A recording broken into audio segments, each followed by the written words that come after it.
नमस्कार, जोहार। आप देख रहे हैं झारखंड स्वतंत्र खबर। हमारे साथ बुद्धिजीवी युवा नेता आदिवासियों का दिनेश मुंडा हैं और हम लोग बात करेंगे कि हाल ही में टीएससी का एक बैठक हुआ था। उसमें चर्चा हुआ है कि आदिवासी बहुल क्षेत्रों में ग्राम सभा से अनुमति लेकर शराब का दुकान खुलेगा। तो हम दिनेश दास से जानेंगे कि युवा होने के नाते कैसा उसको देखते हैं जो शराब का दुकान जो गाँव में खुलेगा उसको। दादा जोहार। जोहार। जो टीएससी की बैठक में चर्चा हुआ कि बहुल आदिवासी जो क्षेत्र है वहाँ शराब का दुकान खुलेगा, वो में ग्राम सभा से अनुमति लेकर के, लेकिन आप उसको देखते कैसे हैं शराब दुकान खुलेगा? देखिए, सबसे पहले तो मैं अपना निजी विचार रखना चाहूँगा इस पे कि जो भी नीति बनाने की बात चल रही है झारखंड में जमीन सरकार के द्वारा या फिर इंडिया गठबंधन के सरकार के द्वारा, ये मेरा निजी अनुभव रहा है कि इस तरह का नीति की आवश्यकता आदिवासी बहुल क्षेत्रों में बिल्कुल भी नहीं है। और मुझे तो अफसोस लगता है झारखंड मुक्ति मोर्चा के अभी जो सुप्रीमो हैं हमारे माननीय सीएम हेमंत सोरेन और उनके जितने भी नेता लोग हैं जेएमएम के नेता, मुझे बहुत अफसोस होता है कि जिस विचारधारा को लेके पार्टी का गठन किया गया, जो उनके पुरोधा हैं हमारे विश्व गुरु शिबू सोरेन, जिस विचारधारा को लेकर शिबू सोरेन ने झारखंड मुक्ति मोर्चा का गठन किया, या फिर जिन विचारधाराओं को लेके हमारे हेमंत सोरेन के पिताजी लेके चलते थे, आज उन विचारधाराओं को एकदम दरकिनार करते हुए आज झारखंड मुक्ति मोर्चा को आगे बढ़ाने का ये सपना देख रहे हैं। आपको पता होगा कि विश्व गुरु शिबू सोरेन का पूरा जीवन, अगर राजनीतिक जीवन को छोड़ दिया जाए तो बाकी जो जीवन बचा है वो पूरी तरह से समाज सुधारक के रूप में उनका रहा है और समाज को संवारने में, सजाने में उन्होंने पूरी ज़िंदगी दांव पे लगा दी। उसमें एक बहुत बड़ा पहलू है कि आदिवासी समाज को नशा से मुक्त कैसे किया जाए, क्योंकि उनका मानना था और उन्होंने देखा था, उनके पिताजी भी जो थे स्वर्गीय शोभनन मांझी, वो भी शराबबंदी को लेके या आदिवासी समाज में नशापान को लेके हमेशा प्रयासरत थे। हमेशा वो समाज में इस नशापान को बंद करने के लिए प्रयासरत थे, प्रचार करते थे। एक वाक़या मुझे जहाँ तक याद आ रहा है कि जब हमारे स्वर्गीय शोभनन मांझी जी थे, वैसे तो वो टीचर थे, तो उसका छवि उनका वैसा था कि समाज में किस तरह से सकारात्मक बदलाव लाया जाए। तो उन्हीं के क्षेत्र में एक नंदू साहब हुआ करते थे और नंदू साहब क्या किए थे कि एक भट्टी जो होता है जिसको हम लोग बोलते हैं भट्टी घर, दारू खाना, मैखाना जिसको बोल सकते हैं, दारू बनता है जहाँ। हाँ, तो उन्हीं के क्षेत्र में वो नंदू साहब रहा करते थे। तो जब वो नंदू साहब जब भट्टी खोले तो सबसे पहले जो हमारे शिबू सोरेन जी इनके पिताजी थे सोरेन मांझी, उनकी माता जी थी, ये लोग चर्चा करने लगे कि अब तो जिस तरह से गली मोहल्ला में या फिर बाज़ार में भी शराब बहुत इजीली अवेलेबल हो जा रहा है, ये नंदू साहब खोल दे रहा है और पूरी तरह से आदिवासियों को बर्बाद कर देगा। ऐसा कहने के पीछे तर्क ये था, ये शिबू सोरेन जी का भी कहना है कि भोले भाले आदिवासियों को कर्ज दे के, शराब के नाम पे कर्ज दे के, नशा के नाम पे कर्ज देते थे साहूकार लोग, और जब कर्ज बहुत ज़्यादा हो जाता था तो आम आदिवासी उसको चुकता नहीं कर पाता था। तो साहूकार क्या करते थे कि उसी कर्ज के एवज पे वो ज़मीन को हथिया लेते थे, हड़प लेते थे। तो ये बहुत करीब से हमारे स्वर्गीय शोभनन मांझी ने भी देखा, हमारे शिबू सोरेन ने भी देखा कि किस तरह से नशा को हथियार बना के हमारे समाज को बर्बाद किया जा रहा है और उससे जल, जंगल, ज़मीन खासकर और हमारी जो महिलाओं का जो आबरू होता है किस तरह से लूटने का प्रयास गैर आदिवासी लोग करते थे। तो शिबू सोरेन का भी एक बहुत बड़ा पीरियड रहा है शराब को लेके कि किस तरह से आदिवासी समाज को साहूकारों के खिलाफ, हाँ, साहूकारों के खिलाफ किस तरह से शराब को, नशापान को समाज से दूर किया जाए या नशा मुक्त आदिवासी समाज का निर्माण कैसे किया जाए, जिसको लेके शिबू सोरेन ने सनोत संथल समाज का गठन किया। उसके बाद और भी तरह के सुधार समिति, बहुत तरह की समितियां का गठन करके वो समाज में एक्टिव रहें। और जब वो राजनीति में भी आए तब भी उनका एजेंडा रहा है, उनका उद्देश्य था कि आदिवासी समाज को शराब से मुक्त किया जाए, नशा से मुक्त किया जाए। मुझे जहाँ तक याद है कि 1980 में जब वो सांसद बने थे, तो उन्हें संसद में भी इस बात को रखा था कि पुरजोर तरीके से रखते हुए उन्होंने कहा था कि ये नशा पान जो है आदिवासी समाज के लिए बहुत घातक है और यही जो है वो आदिवासियों को बर्बादी की ओर ले जा रहा है।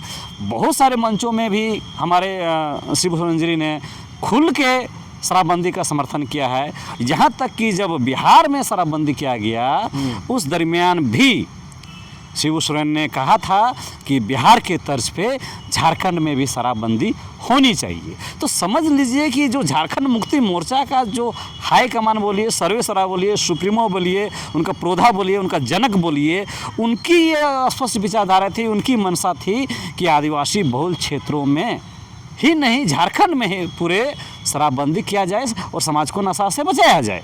लेकिन उन्हीं के ये पुत्र हैं जो केवल और केवल राजस्व प्राप्ति बोलिए या फिर राजनीति का रोटी सेकने के लिए बोलिए, या आज के डेट पे मुझे ऐसा लगता है कि ये तो बनिया टाइप से हो गए हैं हेमंत सोरेन जी। लेकिन आप ज़्यादा बनिया टाइप से देखें, लेकिन अगर हम विचार अगर मेरा अगर जानने की कोशिश करेंगे तो राज चलाने के लिए पैसा की आवश्यकता होता है, या फिर क्या दबाव तो कहीं ऐसा नहीं है कि इनको शराब का दुकान खोलना है। अगर बाबू उन कह रहे हैं कि हेमंत सोरेन के दादा और पिताजी दोनों लगातार शराबबंदी की थे, शराब के विरोध करते रहे कि और उसे लोगों को बचाते रहे, लेकिन क्या कारण रहा होगा कि हेमंत सोरेन शराब की दुकान गांव में खोलने के लिए ये पहल कर? एक सामान्य धारणा है, सामान्य धारणा है, सिर्फ ये राज्य स्तर पे नहीं, राष्ट्रीय स्तर पे भी, केंद्र स्तर पे भी, कि जो नारकोटिक से रिलेटेड जो भी प्रोडक्ट होते हैं या फिर नशा पे का जो होता है, जो भी चीज़ होते हैं, चाहे गुटखा, बीड़ी, सिगरेट हो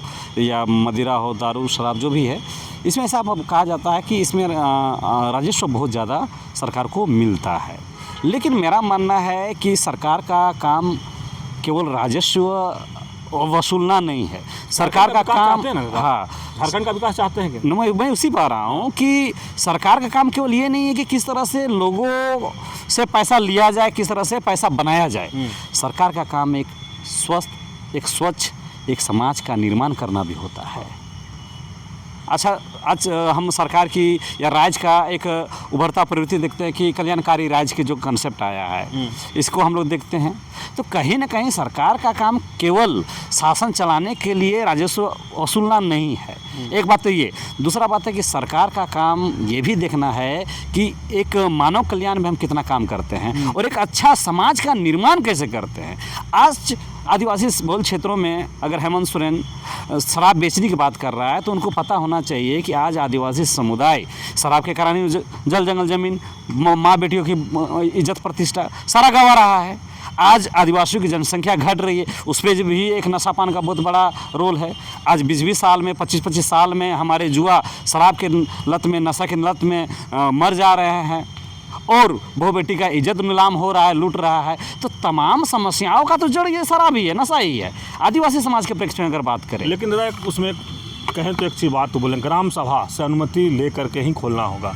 तो क्या ग्राम सभा मैंने गांव में अगर आप हैं तो चाहेंगे तब तो आपको गांव में शराब का दुकान खुलेगा? देखिए, ये ग्राम सभा का जो बात है, फर्जी ग्राम सभा ही होता है। अच्छा, हमने देखा है, अच्छा। मुलर पहाड़ में हम लोग देखे हैं कि हर एक जगह, हसदेव जंगल में भी देखिए उसका जो प्रकरण आया, वहाँ का जो परंपरागत ग्राम सभा है उसका कहना है कि हसदेव जंगल को खाली कराने में जो ग्राम सभा लीड कर रही है वो फर्जी ग्राम सभा है।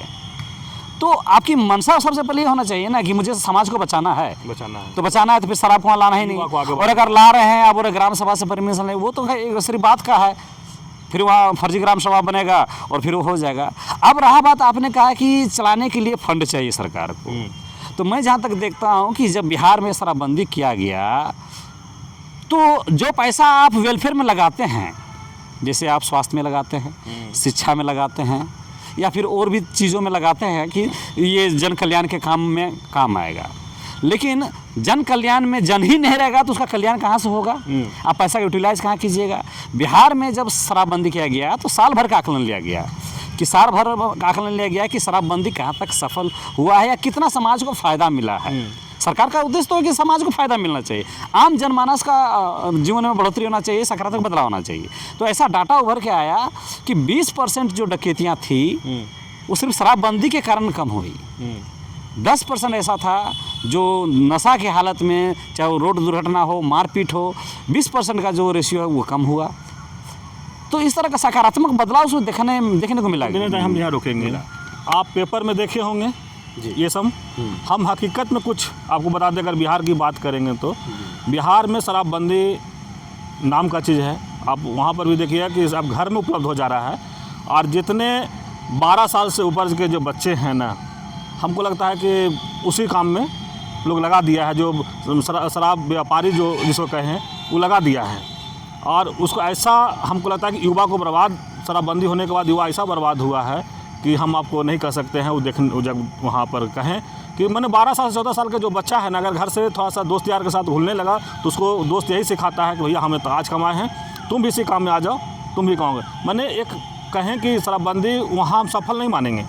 वहाँ की अगर बात करें तो युवा एक तरह से हम कहेंगे जो नया जनरेशन था ना, वो कहीं ना कहीं गलत रास्ते पर गया है। और जो घर जो पहुँचाने का जो उत्पन्न हुआ वहाँ, देखिए पर जो उसको क्या बोलेंगे, होता ना कि फ़ोन करेंगे पहुंच जाएगा, वो अच्छा मैंने ये नहीं हुआ। महंगा सेम महंगा बिकने भी लगा, लोग खर्चा ज़्यादा करने लगा लोग। शराबबंदी का जो मामला है, खैर हम लोग तो आदिवासी बहुल क्षेत्र में आए थे। हाँ। खैर आप जब शराबबंदी पे हम लोग बात कर रहे हैं तो मैं आपको बताना चाहूँगा कि शराबबंदी को लेके बहुत सारे राज्यों में प्रयास किया गया। पूर्ण शराबबंदी कभी भी सफल नहीं हो सकता है। हाँ। ये नहीं किया जा सकता है, लेकिन आपको तो मंशा तो देखा जाता है ना कि सरकार की मंशा क्या है। अगर सरकार की मंशा है और अगर आंकड़े बता रहे हैं कि डकैतियों में, महिला उत्पीड़नों में, या फिर लड़ाई झगड़े का जो मामला है, दंगे का जो मामला है, अगर रेशियो कम हो रहा है तो कहीं ना कहीं आप उसको आंशिक सफल मान सकते हैं। आपकी मंशा है। आप अगर घर के मुखिया हैं तो आप क्या चाहेंगे कि घर में तो शराब ना रहे। भले आपका बच्चा पड़ोस में जाके पी ले रहा है, वो अलग बात है, लेकिन बंदी, अगर पूर्ण बंदी की बात है तो किसी एक स्टेट के ये पल्ले की बात नहीं है कि उसको बंद किया जा सके। तो इसलिए ये सोच के अगर हम शराबबंदी को बंद ना करें या फिर शराब को प्रमोट करें तो ये गलत, मेरे हिसाब से लगता है कि गलत विचारधारा ही है कि इसका साइड इफेक्ट है। लेकिन हम भी चाहते हैं कि युवा को बचाना चाहिए, युवा को आगे शिक्षा के तौर पर या कहीं नशा के तौर नहीं, शिक्षा के तौर पर आगे बढ़ाना चाहिए और उसको करना चाहिए। आज हेमंत सरकार को इस पर प्रयास करना चाहिए कि आदिवासी बहुल समाज में आप सिर्फ किताबों में नहीं, पेपरों में नहीं, आप शिक्षा के लिए क्या काम कर रहे हैं, कितना लाइब्रेरी आप खोल रहे हैं, कितने पंचायतों में या फिर प्रखंड वाइज हो चाहे जिला वाइज कितने उच्च स्तरीय शिक्षा का व्यवस्था आप मुहैया करा रहे हैं। मैं खुद एक रिसर्च स्कॉलर हूँ, शोधार्थी हूँ। मैं जहाँ तक देखता हूँ कि मुझे सरकार के द्वारा किसी भी तरह का लाभ नहीं मिल पा रहा है। मैं कैसे रिसर्च कर रहा हूँ, मैं किस तरह से किस हालत में कर रहा हूँ, इस पर विचार करना चाहिए हेमंत सोरेन को कि युवाओं को कैसे आगे बढ़ाया जाए, शिक्षा में कैसे बढ़ाया जाए। मतलब जो विचारधारा लेके उनके पिताजी चले थे, जिन उद्देश्यों को लेके चले थे, आज झारखंड मुक्ति मोर्चा पूरी तरह से उसको मिटाते हुए जा रही है, नेस्तनाबूद करते हुए जा रही है। और बड़ा शर्म की बात है कि हेमंत सोरेन उनके सुपुत्र है और वे खुद अपने पिताजी के बनाए हुए विचारधारा को, उनके उद्देश्यों को पूरा करने की तो छोड़िए, मटिया मेट करने पर लगे हुए हैं। तो मेरे हिसाब से लगता है कि ये हमारे शिबू सोरेन के सपनों के खिलाफ है। शिबू सोरेन के जो जीवन में जो उद्देश्य था, उन उद्देश्यों के खिलाफ ये नीति लाया जा रहा है। और जो भी विरोध किया जा रहा है, मुझे लगता है इसका विरोध होना भी चाहिए, क्योंकि आदिवासी समाज आज अगर हर एंगल से अगर मटिया मेट हो रहा है, बर्बाद हो रहा है, तो उसमें शराब की बहुत बड़ी भूमिका रही है। तो मेरे हिसाब से ये शराब की नीति जो ला रही है, ये इस तरह की नीति सरकार को नहीं लानी चाहिए। चाहे वो ग्राम सभा का हो, ये ग्राम सभा, ये सब कुछ नहीं, ये सब सिर्फ एक दिखावा है, ढोंग है। मेरे हिसाब से इस पर तो किसी तरह का सार्थक अगर बात हो तो शराबबंदी पे बात हो, ना कि शराब को प्रमोट करने के लिए, नशा पान को प्रमोट करने की बात हो। मेरा ये अपना व्यक्तिगत राय है। चलिए, अभी आप सुन रहे थे बुद्धिजीवी दिनेश मुंडा जी की बात, और हम लोग शराब नीति पर बात कर रहे थे। जो शराब आएगा और बहुल क्षेत्र, आदिवासी बहुल क्षेत्रों में शराब का दुकान खुलेगा, उसी पर हम लोग बात कर रहे थे। लेकिन एक बहुत बड़ी बात दिनेश दा कहे कि हेमंत सोरेन के बाबूजी और या उनका हम लोग दादा, जो दोनों शराबबंदी के पक्षधर थे कि शराब बंद हो। शराब नवयुवकों को प्रचार प्रसार करते थे, युवाओं में प्रचार प्रसार करते थे कि शराब नहीं पीना है। और जीवन कहें तो शिबू सोरेन के पिताजी उसी में लगाए, जैसे बताए कि शिक्षक थे तो उनका एक कहानी भी कहा के बताए। लेकिन उनका तो छोड़, हम लोग शिबू सोरेन के तो देखे हम लोग भी कि लगातार वो महाजनी के खिलाफ, साहूकारों के खिलाफ और नशा के खिलाफ वो लगातार अपना ये रखते रहते थे और कोशिश भी किए कि उससे आदिवासियों को बचाया जाए। लेकिन ये दिनेश दा कह रहे हैं कि हेमंत सोरेन शिबू सोरेन के पुत्र है, लेकिन जिस तरह से शिबू सोरेन लगातार, चाहे वो जब सांसद बने थे तब भी वो पहला बार संसद में आवाज़ उठाए थे और बोले थे शराबबंदी होना चाहिए तभी आदिवासी बचेगा। लेकिन जिस तरह से अब शराब का दुकान खोलने के लिए हेमंत सोरेन एक नीति लाने वाले हैं, उसके लेकर के कहीं ना कहीं युवाओं में कह रहे हैं कि मैंने ऐसा नहीं होना चाहिए, उससे युवा के जो पीढ़ी है वो बर्बाद होगा और चाह रहे हैं कि अगर ऐसा होता है तो विरोध भी होगा। तो इस तरह खबर को देखने के लिए आप झारखंड स्वतंत्र खबर जुड़े रहिए। जोहार, नमस्कार।